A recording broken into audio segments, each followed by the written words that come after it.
Hello class 10, कैसे हो आप सब? बढ़िया हो? तो भैया आज के इस शॉर्ट में मैं आपको क्लास 10 का एक बहुत ही डेंजर आईएमपी, इसे डेंजर आईएमपी मान लीजिए, टाइप का एक क्वेश्चन करा रहा हूँ, नेचर ऑफ रूट्स। इसका हर साल बोर्ड में क्वेश्चन पक्का है 2 मार्क्स में। नेचर ऑफ रूट्स, रूट्स का नेचर निकालना। देखो, जब भी नेचर ऑफ रूट्स बोलेंगे तो हम डी निकालेंगे। क्या निकालेंगे? डी मतलब डिस्क्रिमिनेंट।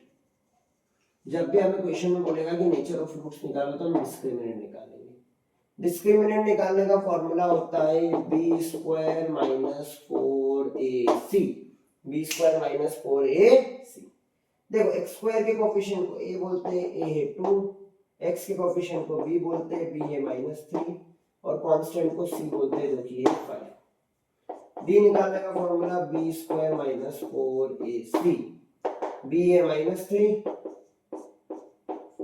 a है 2 और c है 5। डेंजर आईएमपी भी ढंग से समझना। -3 का स्क्वायर 9, 4 2 जा 8 और 8 5 जा 40। 4 2 जा 8, 8 5 जा 40। 9 minus 40 यह आएगा -31। -31। देखो d जो आया वो -31 आया, यानी लेस देन 0। d आया लेस देन 0, तो हम बोलेंगे no real roots. No real roots. अगर आपका d ग्रेटर देन 0 आता तो आप बोलते real and distinct roots. Real and distinct roots. अगर आपका d 0 आता तो आप बोलते रियल एंड इक्वल रूट्स। क्योंकि आपका d 0 से कम आया है तो आप बोलोगे no real.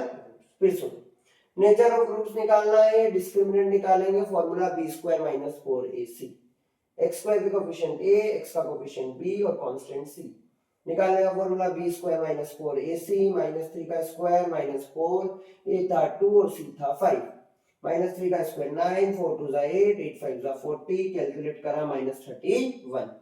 Less than 0, no real roots. इन क्वेश्चन की अच्छे से प्रैक्टिस कीजिएगा। मिलते हैं नेक्स्ट शॉर्ट वीडियो में। Thank you.